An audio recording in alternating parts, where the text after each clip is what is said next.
Hi, I'm Nicolette Araby. And I'm Kaylin Sanchez. And this is Bison Insider.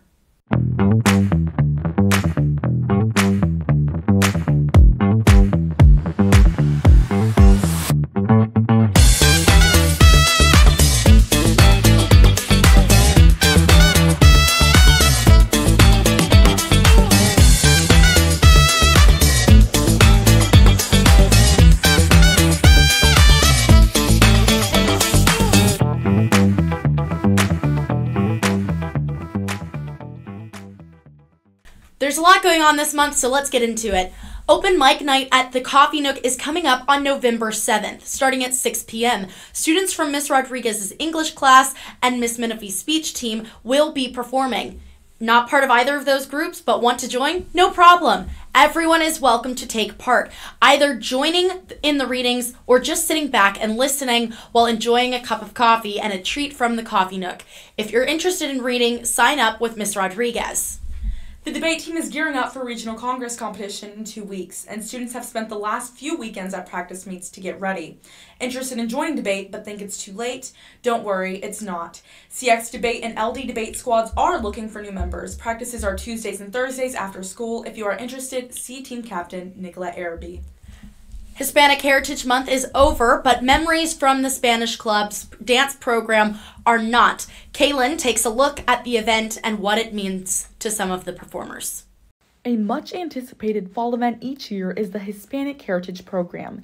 It takes place during Hispanic Heritage Month, which stretches from September 15th through October 15th.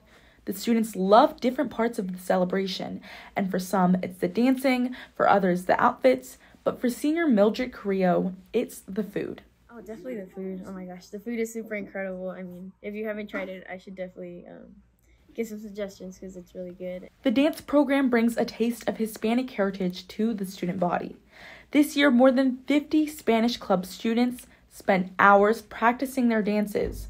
For some students, this is an annual event that they give their time up for after school and on days off to practice for because they want to share their culture with their classmates and their teachers.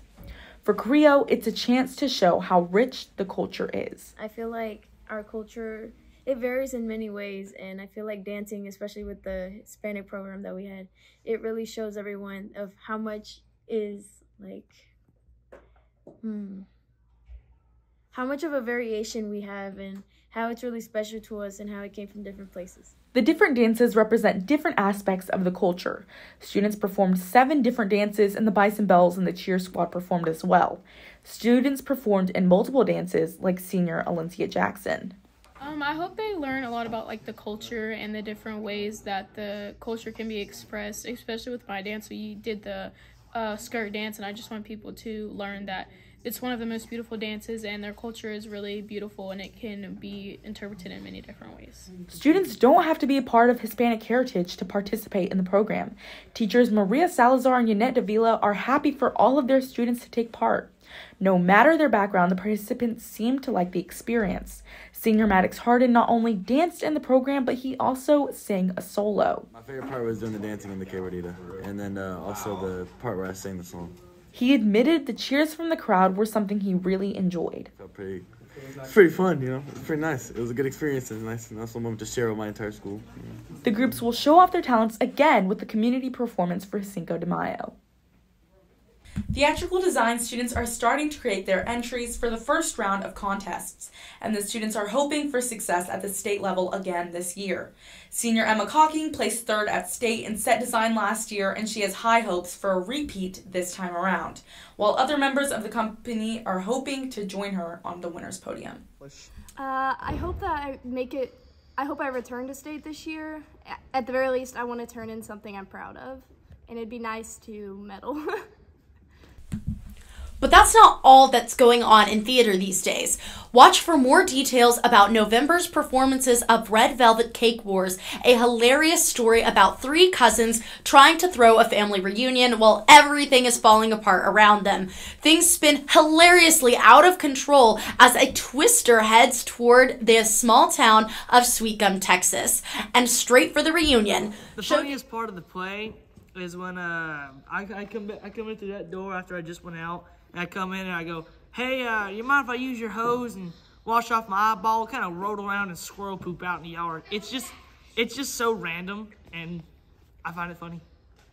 Show dates are November 16th and 17th at 5:30 p.m. at the high school auditorium. Tickets will be $8 for adults and $5 for students, but bring extra. There will be plenty of sweet treats, including mini red velvet cakes, red velvet cookies, red velvet cake balls, and so much more.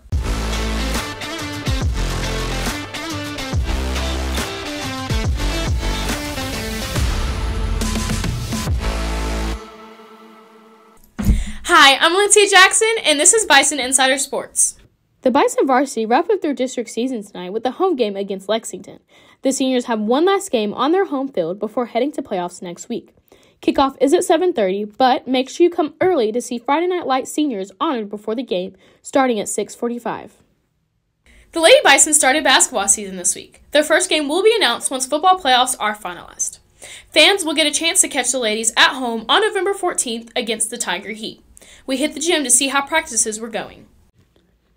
The Lady Bison traded volleyballs and bumps for basketballs and free throws this week after the ladies wrapped up their volleyball season with an away game in Elkhart. Less than 24 hours later, they were hitting the court with coaches Chuck Winkleman and A.B. McKnight. The lesson started right away. When Coach Wink wasn't happy with the hustle getting out on the court, the players found themselves lining up for a running drill. A few minutes later, it happened again, a directive to put their balls along the wall and line up, and a coach making sure his players knew what his expectations were. We won't. You cannot walk on this court. You have to go from that drill and sprint and get to the next thing. Faster! Right? There was no grumbling from the girls, though. If Coach Wink said line up and run, they lined up and ran. It might have been a rough start to the official practice season, but the girls made it clear that they were there for whatever the coaches threw their way, if it helped them to grow as a team. Senior Molly Hurst said that she's ready to do whatever it takes to make more improvements. I'm wanting to improve our record and make it a good season this year. Coach Wink made it clear while talking to the girls that their win-loss record wasn't the end game. Growing the team and, more importantly, the program comes first. He knows that for that to happen, the girls need to stay focused and work together.